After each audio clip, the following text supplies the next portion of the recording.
موجود النهارده مع الشيف ابو الفتوح بدعوه كريمه من الشيف ابو الفتوح، مركز الحمول كفر الشيخ، بدعوه كريمه من الحاج عادل البلاصي وكل عائلات البلاصي في الكفر الشرقي. عاملين النهارده عظمه، فطار 5000 فرد. وبصراحه يعني انا بسمع عن الاخ محمد مختار حبيبي، ماسك موقع بصراحه الاخباري في كفر الشيخ، مراسل موقع بصراحه كفر الشيخ.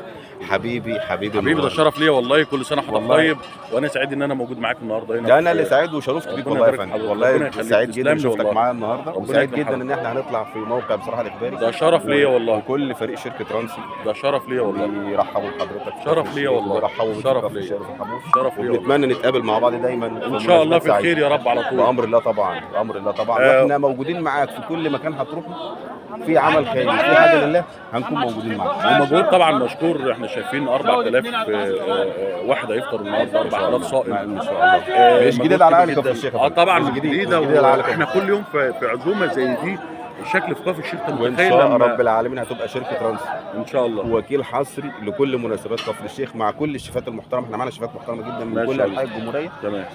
معانا يمكن حد من البحيره كمان جوه، هنصور معاه حد من كذا حاجه محترمه. ان شاء الله هتكونوا موجودين دايما معايا. ده شرف لينا والله وجودنا النهارده معاكم. وشركه رانسي دي انا اسمع عنها كل خير من زمان، يعني مش دلوقتي، بقالنا 15 20 سنه شغال في مجال الطباخ. لان انا ليا صديق برضو يعني لا مش شيف، عنده محلات بقالها هايبر كبير جدا. حبيبي وطبعا بشوف منتجات على راسي من حبيبي. تسلم لي، ولا كل سنه وحضرتك طيب. بالصحه والسلامه.